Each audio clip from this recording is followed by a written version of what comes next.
kehidupan rakyat yang terkait dengan beban.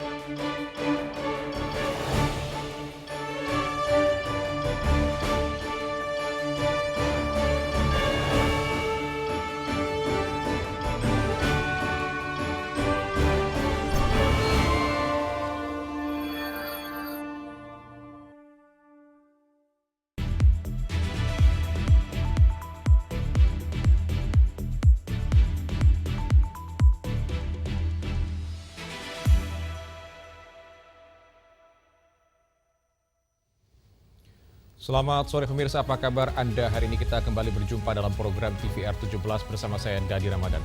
Tepat pukul 17 waktu Indonesia Barat, kami hadirkan kepada Anda sejumlah informasi paling baru dan menarik seputar kinerja dan kegiatan DPR RI yang telah disajikan oleh redaksi TVR Parlemen. Dan pemirsa, TVR Parlemen adalah TVR 17. Selengkapnya.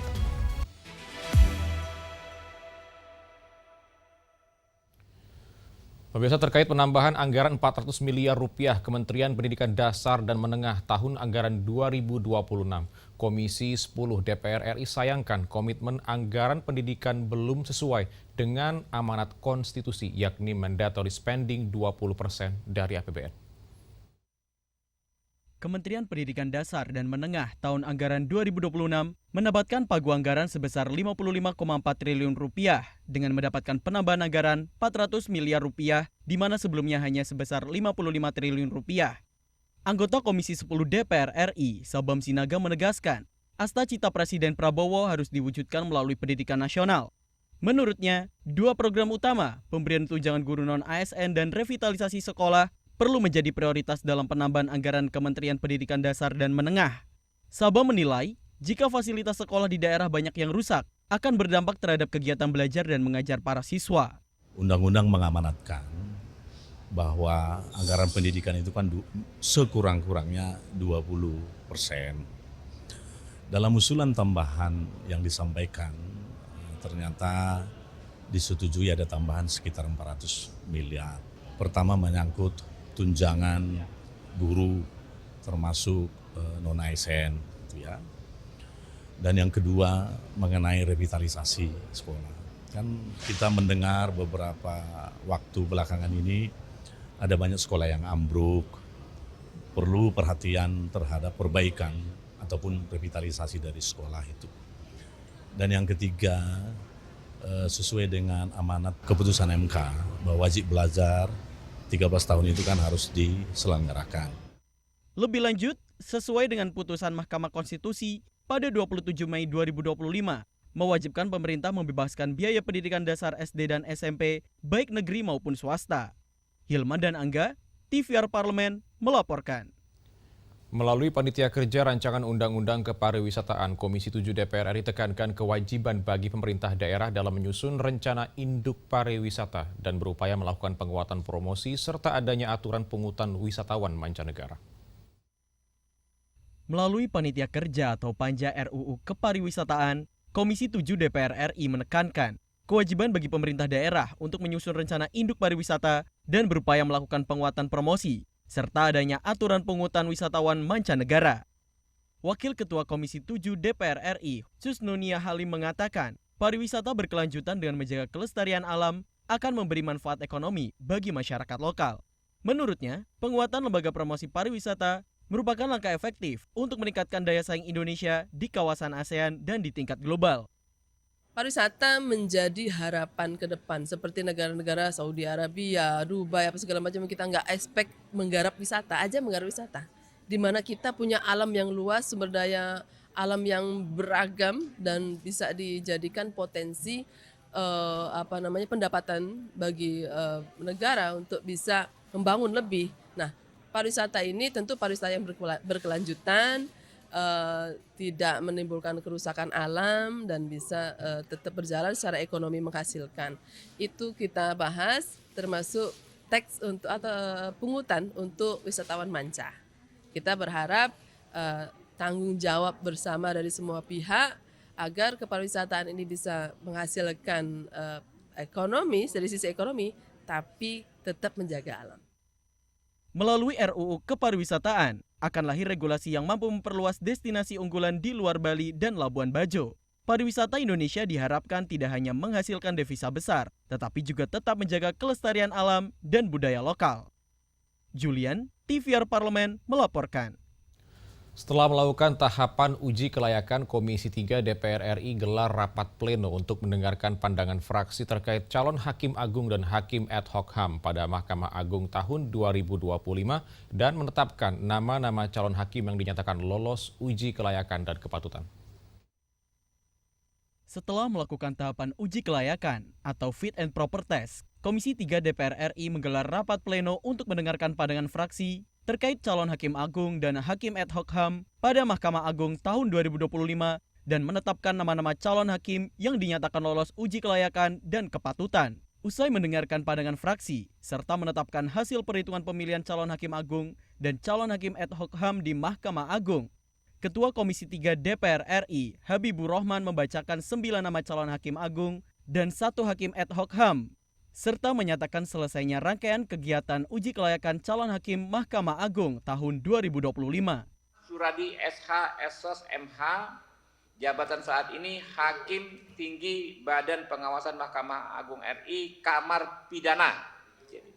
Jadi menjadi Hakim Agungnya nanti Kamar Pidana. Enid Hasanuddin SH, CN, MH, Hakim Tinggi Mahkamah Agung RI saat ini dan akan masuk menjadi Kamar Perdata. Dr. Hajah Lailatul Arafah MH. Saat ini jabatannya Hakim Tinggi Badan Pengawasan Mahkamah Agung RI disetujui untuk menjadi Hakim Agung Kamar Agama. Fraksi-fraksi yang hadir berharap hakim-hakim yang terpilih dapat menjaga wibawa Mahkamah Agung, memperkuat sistem peradilan yang bersih, independen, dan berkeadilan demi terwujudnya negara hukum yang demokratis dan mesejahterakan rakyat. Selanjutnya, hasil persetujuan akan dibawa ke rapat paripurna DPR untuk kemudian disampaikan kepada Presiden. Ferdian dan Rizky, TVR Parlemen melaporkan. Polemik terkait royalti hak cipta karya musik dan lagu sudah lama menjadi sorotan. Banyak seniman, pencipta, hingga pelaku industri kreatif merasa belum mendapatkan keadilan yang seharusnya mereka peroleh. Lalu bagaimana tanggapan dan langkah DPR RI terkait hal ini? Informasi selengkapnya tetaplah bersama kami di TVR 17.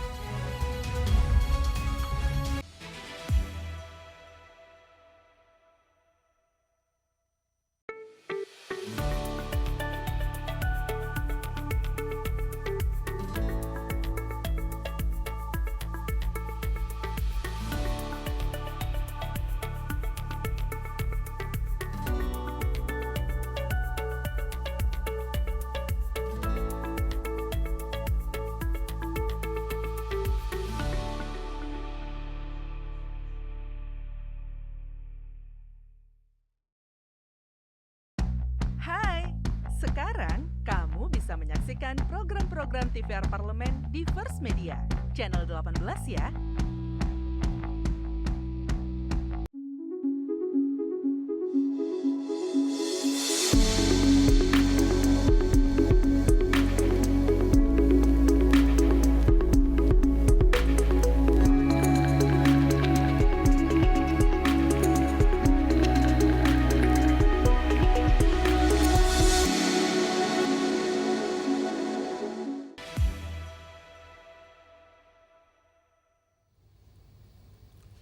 Kembali di TVR 17, pemirsa, setiap nada dan setiap bait lagu merupakan jiwa yang lahir dari pikiran para pencipta. Namun di balik itu, polemik royalti yang tak kunjung usai seringkali merampas hak mereka. Di tengah polemik ini, DPR RI hadir memastikan karya seni dilindungi, pencipta dihormati, dan masyarakat mendapatkan kepastian hukum yang adil. Simak liputan mendalam yang telah dikemas tim redaksi TVR Parlemen dalam segmen editorial Parlemen. Berikut ini.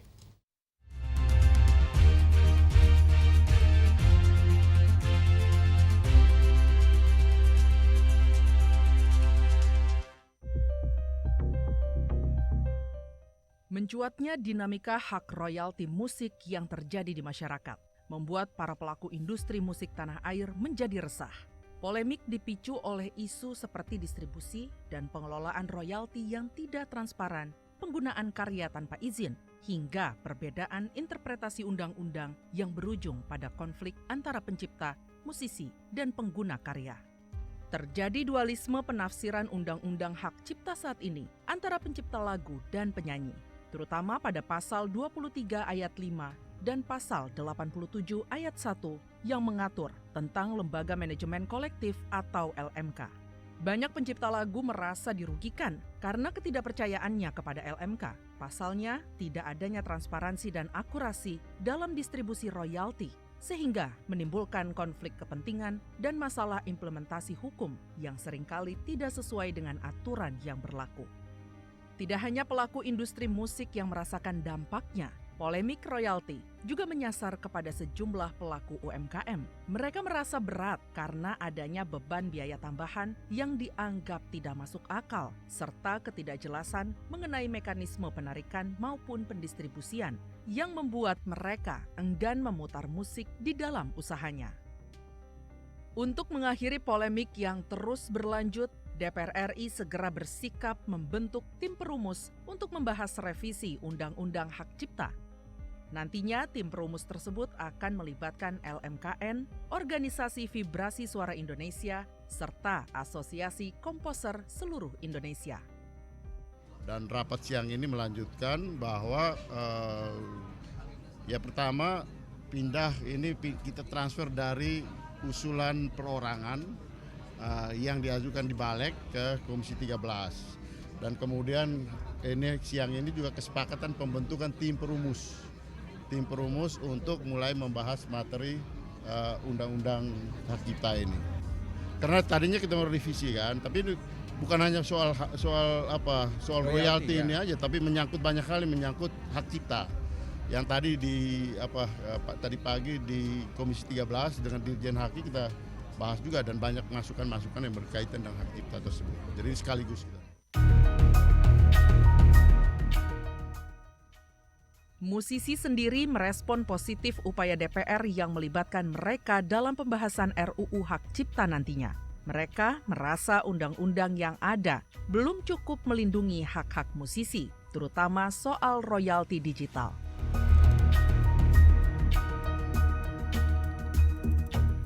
Senang sekali akhirnya bisa diundang di forum yang resmi gitu untuk menyampaikan keluhan-keluhan kami gitu. Jadi tadi kita disebutkan hari ini kan belanja masalah. Jadi kita keluarkan semua problem dari sudut pandang penyanyi. Tadi sudah kita keluarin beberapa permasalahan yang mungkin terjadi. Untuk saat ini sih sampai segitu dulu. Tadi katanya kan minggu depan diminta untuk terjun langsung juga 3 orang di dalam perumusan rancangan undang-undang. DPR RI terus berkomitmen menjaga iklim dunia musik di tanah air tetap terjaga dengan baik. DPR RI sendiri akan mengupayakan penyelesaian RUU Hak Cipta dapat selesai secepatnya. Selama pembahasan RUU Hak Cipta, masyarakat serta pelaku usaha diharapkan tidak ada lagi ketakutan memutar musik, mengingat telah disepakatinya penarikan royalti lagu yang dipusatkan di LMKN. Dan dari hasil pertemuan tadi telah disepakati bahwa semua pihak akan menjaga suasana iklim dunia permusikan supaya sejuk dan damai. Semua pihak sepakat dalam 2 bulan ini berkonsentrasi untuk menyelesaikan Undang-Undang Hak Cipta. Dan tadi telah disepakati bahwa delegasi penarikan royalti akan dipusatkan di LMKN sambil menyelesaikan Undang-Undang Hak Cipta dan dilakukan audit untuk transparansi kegiatan-kegiatan penarikan royalti yang ada selama ini. Tim redaksi TVR Parlemen melaporkan.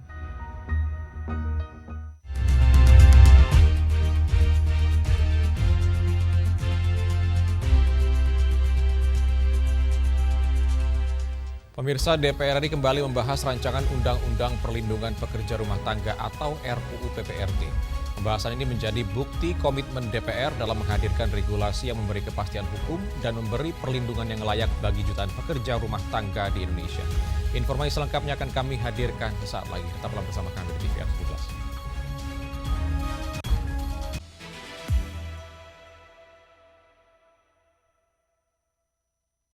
Selamat datang di Biro Pemberitaan Parlemen. Anda memasuki kawasan zona integritas menuju wilayah bebas dari korupsi atau WBK dan wilayah birokrasi bersih dan melayani atau WBBM. Biro Pemberitaan Parlemen berkomitmen penuh untuk mewujudkan wilayah bebas korupsi dan wilayah birokrasi bersih dan melayani. Komitmen kami, pejabat dan jajaran memiliki komitmen tinggi untuk mewujudkan WBK dan WBBM melalui reformasi birokrasi, khususnya dalam hal pencegahan korupsi dan peningkatan kualitas pelayanan publik. Kedua, bebas dari korupsi dengan terwujudnya wilayah bebas korupsi atau WBK, yang artinya bebas dari KKN, gratifikasi dan dari segala bentuk pungutan liar atau pungli. Terakhir, pelayanan prima dengan terwujudnya wilayah birokrasi bersih melayani, yaitu dengan meningkatnya kualitas pelayanan publik dan tercapainya kepuasan masyarakat terhadap pelayanan.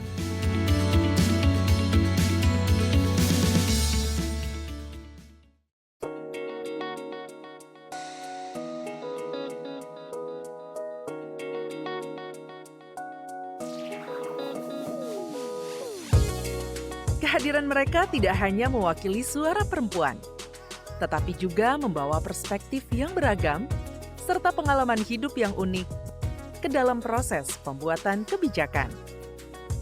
Saksikan Perempuan Parlemen hanya di TVR Parlemen.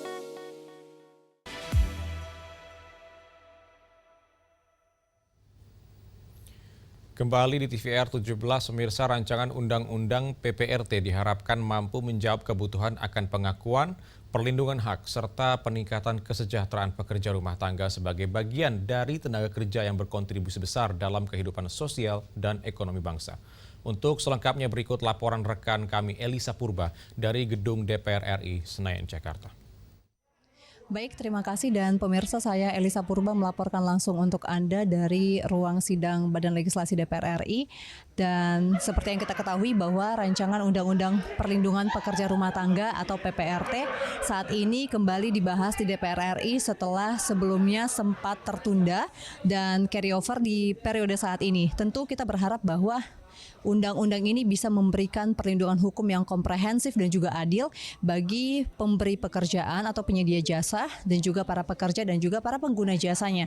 Dan untuk membahas terkait dengan hal ini sudah bersama dengan saya Wakil Ketua dari Badan Legislasi DPR RI Bapak Ahmad Doli Kurnia Tanjung dari fraksi Golkar Dapil Sumatera Utara 3. Bapak, terima kasih atas waktunya.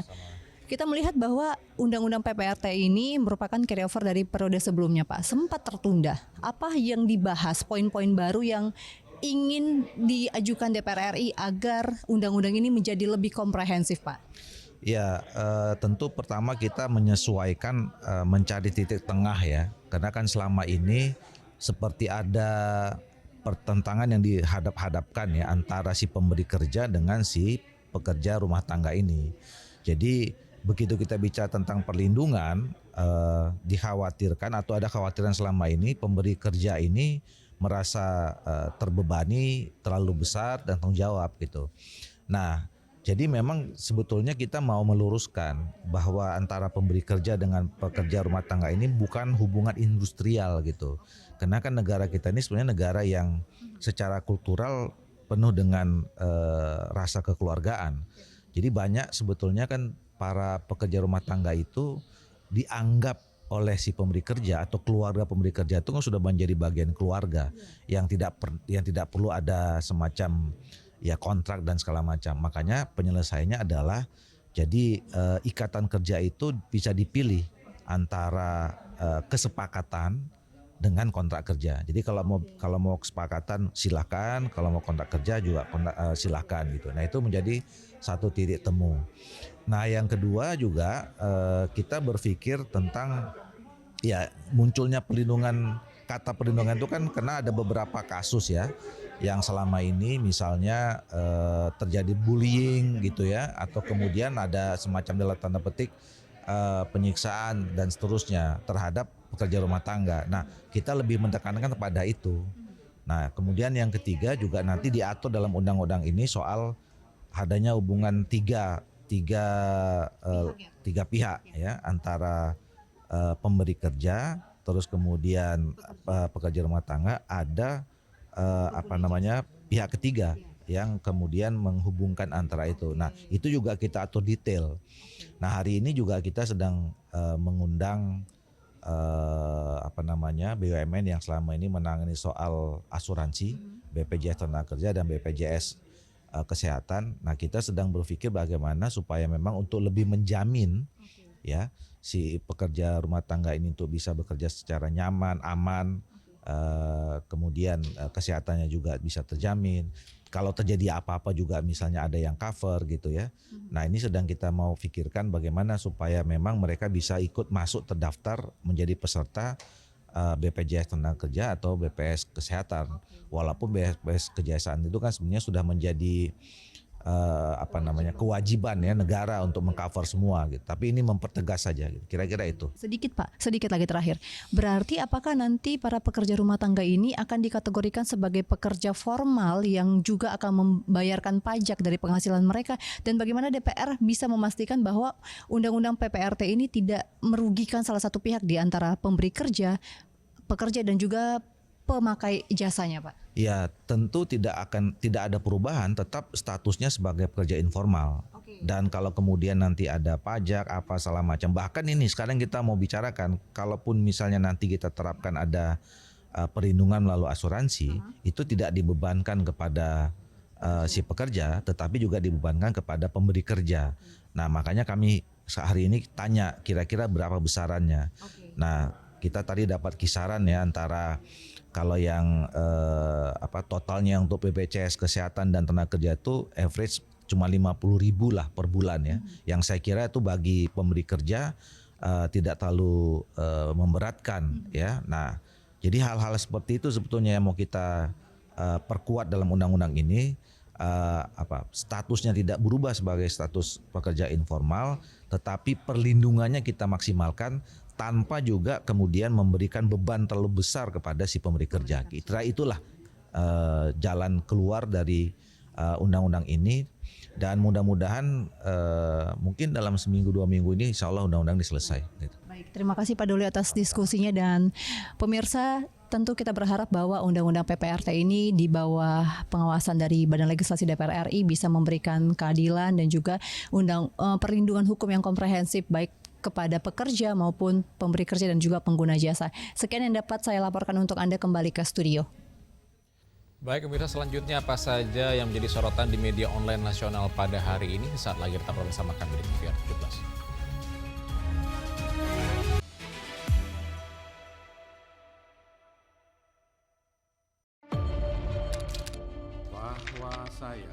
Bahwa saya demi Allah saya bersumpah dan seadil-adilnya periode keanggotaan DPR RI hingga saat ini, yaitu terdapat 126 undang-undang yang telah selesai dibahas DPR RI. Terima kasih rekan Elisa dan juga Dadina. Pemirsa,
Terima kasih Anda masih bersama kami di TVR 17.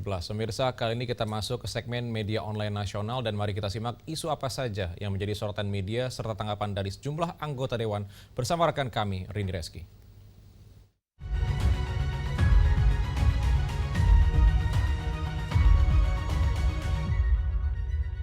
Baik, terima kasih rekan Dani dan pemirsa. Selamat sore, kita masuk ke segmen media online pemirsa. Di sini berita pertama yang menjadi headline di media online pada hari ini yaitu mengenai legislator yang menyoroti dugaan penyelundupan senjata OPM dari Australia.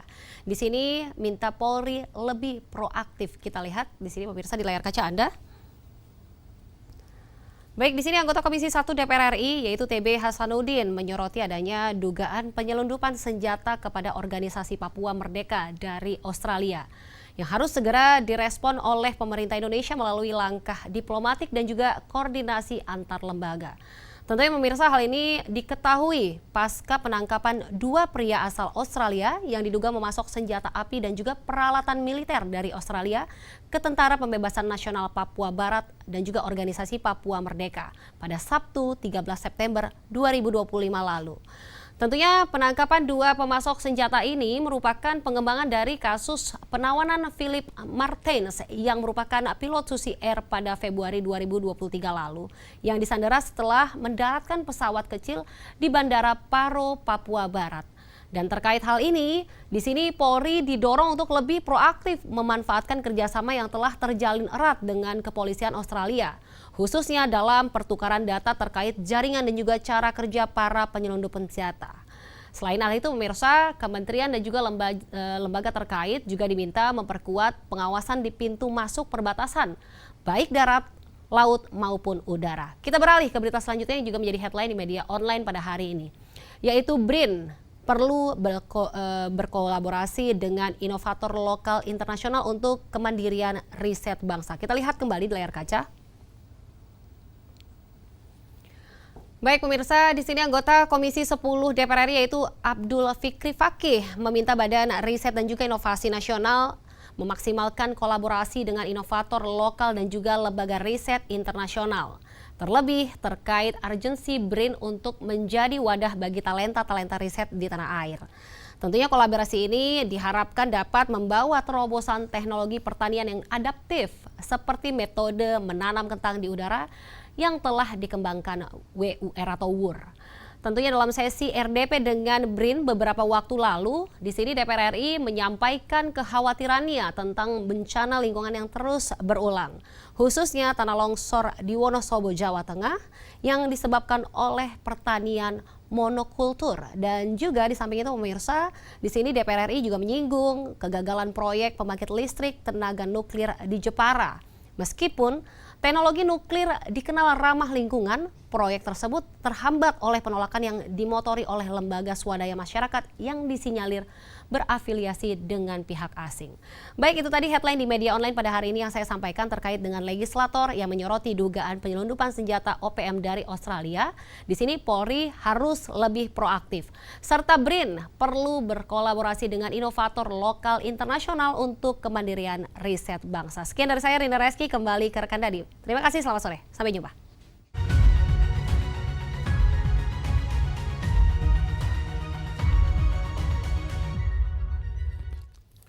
Baik, terima kasih rekan Rini yang telah menyampaikan sejumlah update sorotan dari media online nasional pada hari ini. Dan segmen media online tadi sekaligus menutup program TVR 17 edisi sore hari ini. Saya Dadi Ramadan beserta seluruh kru TVR Parlemen yang bertugas mengucapkan terima kasih dan pamit undur diri dari hadapan Anda. TVR Parlemen, referensi Indonesia.